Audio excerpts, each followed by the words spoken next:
जय हो मैया जय जय माँ, जय हो मैया जय जय माँ।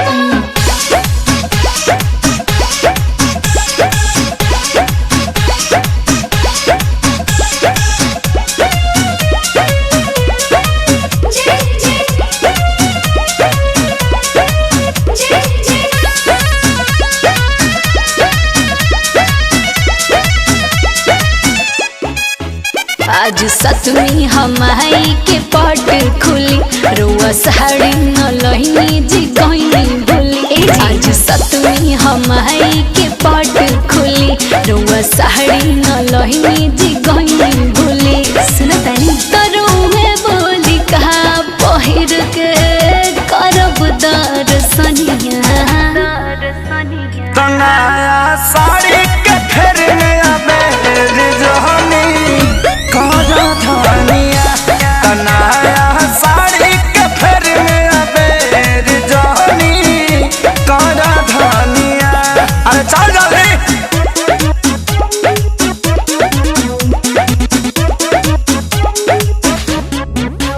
जय हो शेरावाली जोतावाली लाटावाली माँ, जय हो शेरावाली जोतावाली लाटावाली माँ।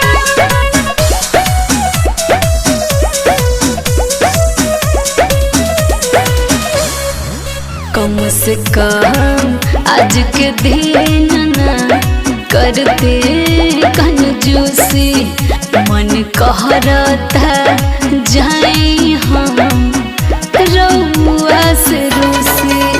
अरे चलती के चक्कर में हो गई नी विस्फोर हो।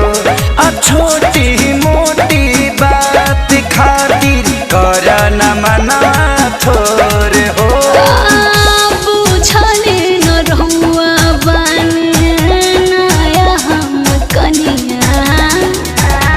तनाया साड़ी के फेर में आबे जोहनी कर धनिया। तनाया साड़ी के फेर में आबे जोहनी कर धनिया।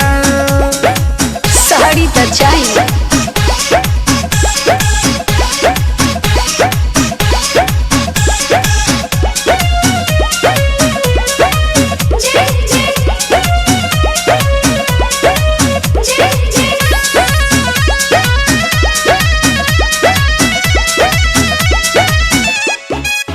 बात बाटे देवी माई के एही से चलतानी, न कहल तीना घर से आज सही कहतानी।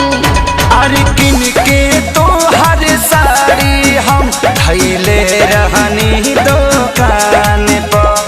शौक न कर तू सोनू यादराज के ईमान पर। खा करी खेसारी रोशन बुद्धि देश महरनिया।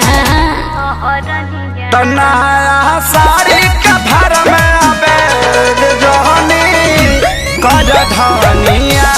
नया साड़ी के भर में आबे जोहनी कर धनिया। गुस्सा थूक दो, लेकिन चला माई के दर्शन करे।